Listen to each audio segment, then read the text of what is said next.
The night did not end when the wrapping was done.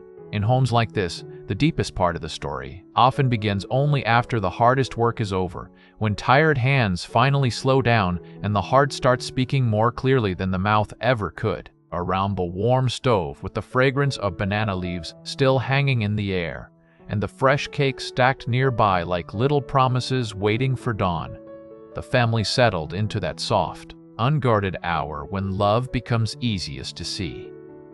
Jack called Tu Tien and Mother to wash their hands so they could sit down and eat the grilled spring rolls together. It had been a long day, and yet no one sounded worn out in spirit. There was joy in the room now, the kind of joy that appears when work has been shared and finished with love.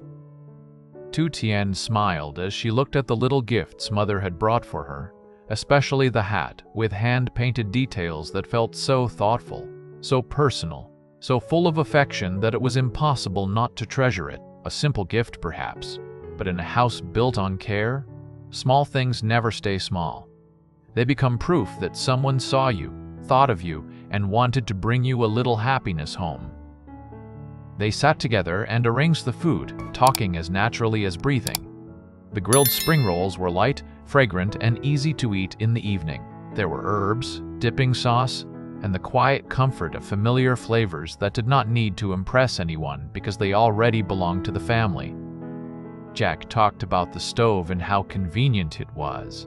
Mother remembered the old days when they had cooked with a different stove that consumed so much firewood and demanded far more effort. Looking at the wood-burning fire brought back memories of Jack as a little boy, carrying bundles of wood, helping without complaint, learning responsibility before he was old enough to even call it that. It was one of those passing remarks that seems ordinary on the surface, but underneath it lies the whole making of a man.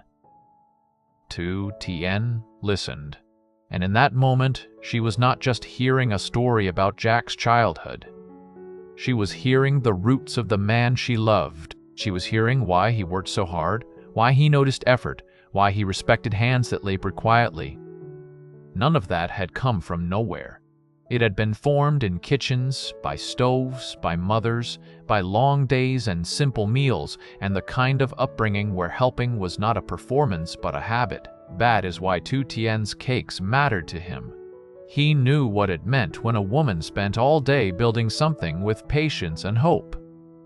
They ate together with the ease of people who did not need ceremony to feel close. Tu Tien rolled food for Mother. Jack did the same.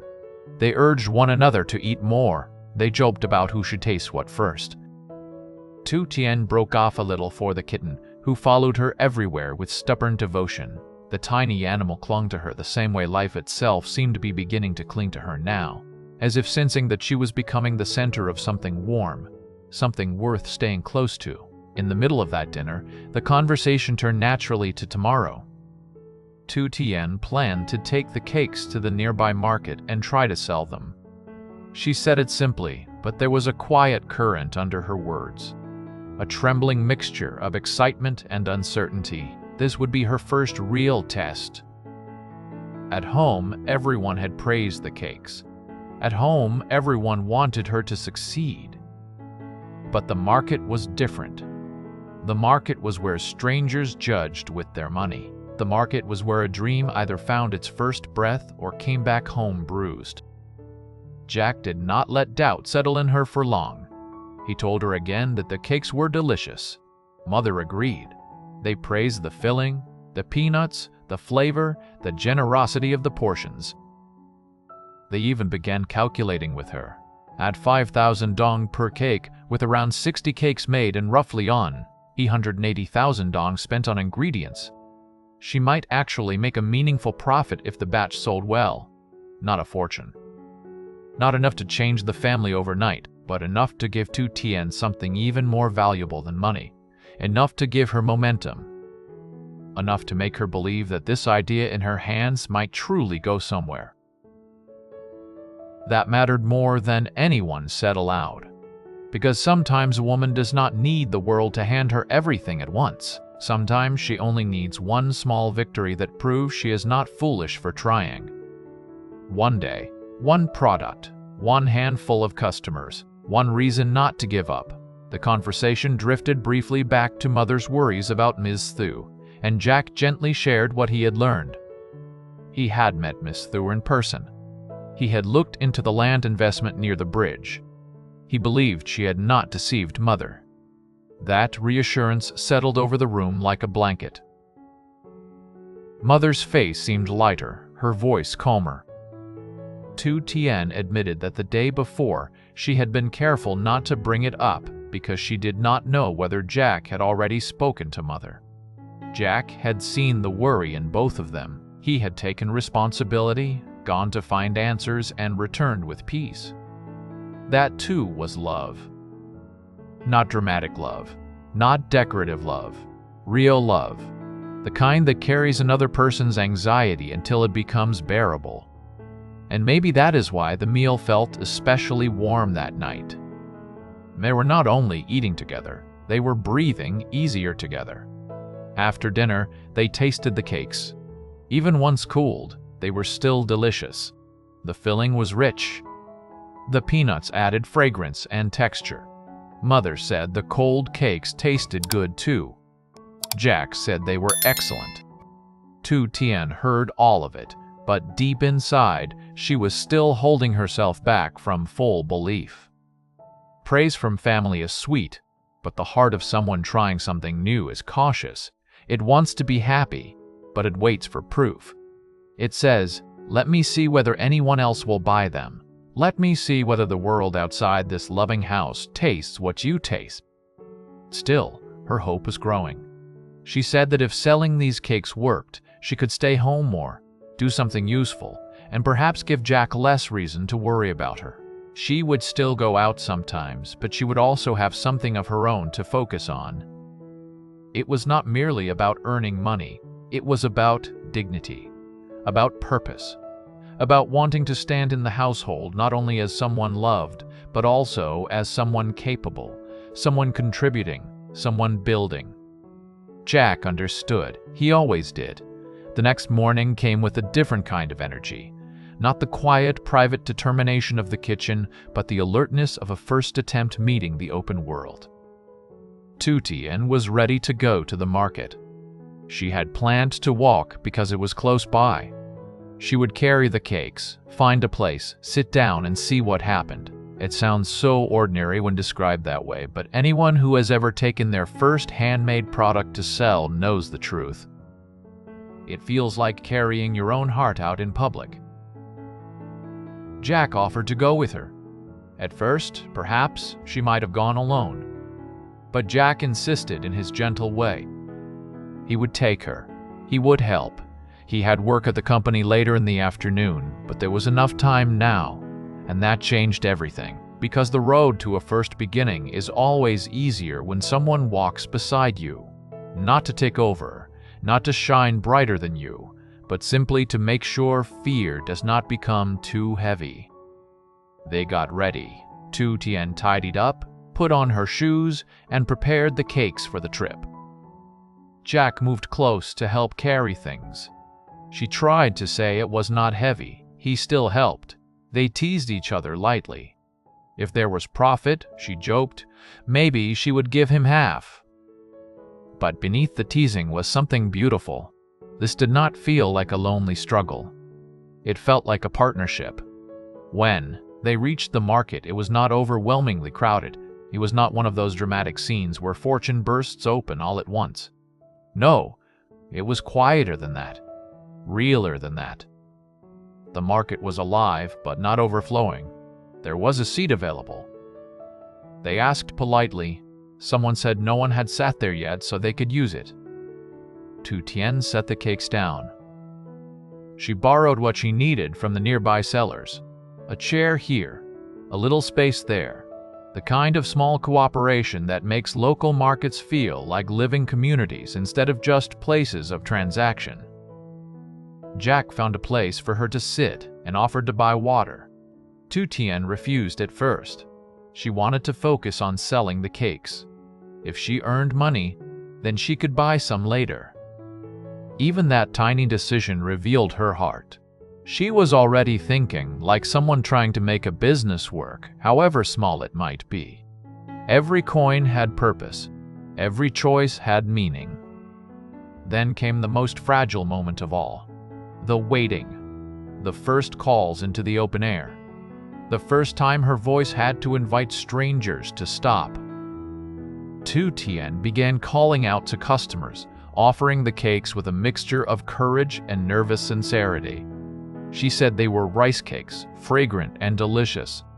She said they had meat, bean filling, and peanuts. She said they were 5,000 dong each. No polished signboard, no marketing plan, no performance.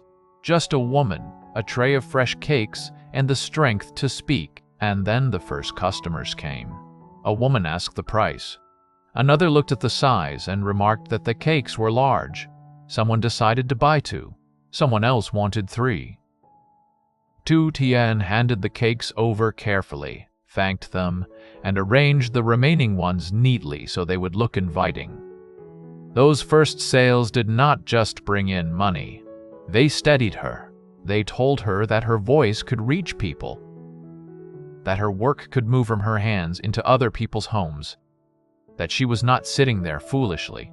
She was selling. Jack stayed near, proud in the quiet way of a man who does not need to announce that his heart is full. He watched her gather those early sales and gently encouraged her. The money had started coming in. Not much yet, but enough to change the mood from uncertainty to momentum.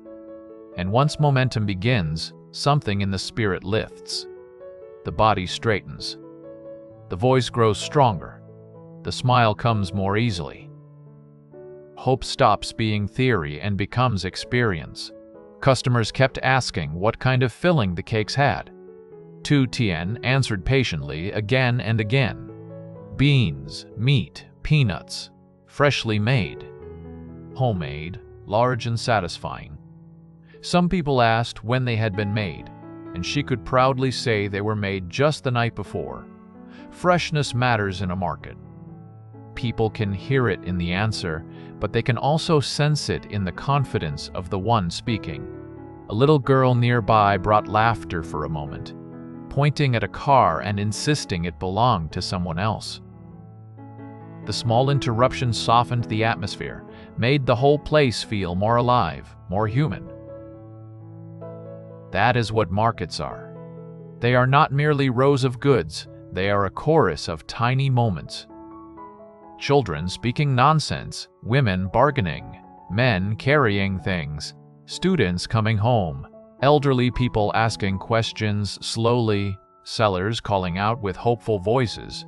The air itself seems stitched together from small human scenes, and in the middle of all that, Tu Tien found her rhythm. She called out more clearly now. She invited grandmothers, sisters, and passing women to stop and buy cakes. She answered questions without hesitation. She handed over change. She smiled. She thanked. A few sales came quickly, then there was a pause, then more sales came again. The market, like life, did not move in a straight line. It pulsed. It slowed. It quickened. It tested patience, then rewarded it. Jack bought her water and brought it back, urging her to drink. Tu Tien asked where. His was, and told him to drink first. Even in the middle of selling, she was still watching over him too. That is one of the quietest forms of love, and often one of the deepest. Even while building something of your own, you do not forget the person beside you. There were moments when the sales paused and the market seemed quiet. Tu Tien admitted that things were slow for a little while, but she did not panic. She sat and continued calling. She kept her tone gentle and persistent. That persistence is often what separates a passing idea from a growing one. Dreams rarely bloom because everything goes quickly. More often, they bloom because someone remains seated through the slow moments and keeps going anyway. Then came another lovely turn. A student stopped and bought 5 cakes. Another customer asked what kind of cake it was, then bought 6. Someone else took 4. Another asked for 2 more. Another customer, noticing the homemade feel of the cakes, wanted them precisely because they felt personal, not factory-made, not indifferent. The tray grew lighter. Jack noticed it too. More than half had sold. His pride became impossible to hide, and Tu Tien, little by little, was beginning to believe it herself. She even became curious about the things happening around them, asking Jack why there were so many flags being hung nearby. He explained that people were preparing for election day. It was such an ordinary exchange, and yet it revealed something touching. Even while selling, even while learning, she remained open, observant, childlike in her curiosity. She had not hardened into someone purely concerned with profit.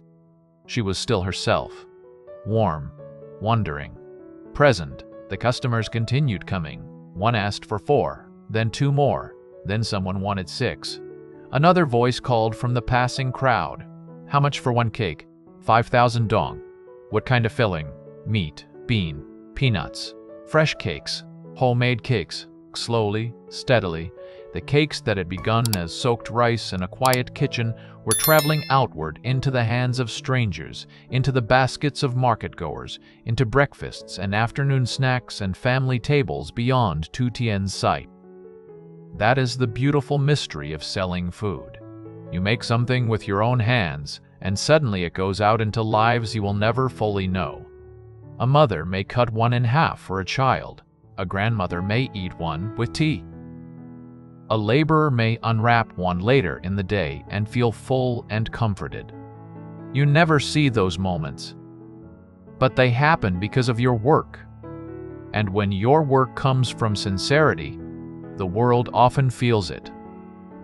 At one point, someone asked for all the remaining cakes. That kind of moment lands like sunlight after a long morning. It tells you the waiting was worth it. The effort was worth it.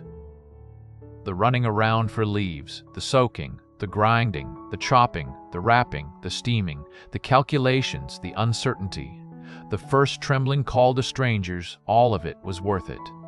By then it was clear, this was not a failed attempt. This was not an embarrassing little experiment. This was a beginning. Not because every single cake mattered in itself, but because of what the day had proven. It had proven that Tu Tien could make something valuable. It had proven that her taste, her effort, and her patience had a place in the market. It had proven that the praise she received at home was not merely family kindness. Strangers were buying too. And most of all, it had proven that courage does not always roar. Sometimes courage looks like a woman sitting at a small market stall, calling out softly, one customer at a time, until the tray in front of her begins to empty and the dream inside her begins to fill. You can imagine what that felt like inside her chest. Not loud triumph, not arrogance, something far more moving. Relief, wonder, gratitude. A quiet thought she may not even have said aloud. Maybe I really can do this. Jack, of course, saw it all. He saw her sales grow. He saw her confidence change. He saw the cakes leaving one by one, then several at a time. And because he had been there from the beginning, because he had seen the soaked rice, the cut leaves, the late-night steaming, the careful wrapping, he understood the full weight of what the market was giving back to her now. He was not just witnessing sales, he was witnessing the birth of Tu Tien's confidence. There is something deeply moving about being loved by someone who does not only comfort your fears, but also protects your becoming. Jack had done that for Tu Tien again and again. He encouraged her. He accompanied her. He believed before the result arrived, and once the result came, he celebrated it without trying to own it. This success was hers. He knew that. He just made sure she did not have to walk into it alone.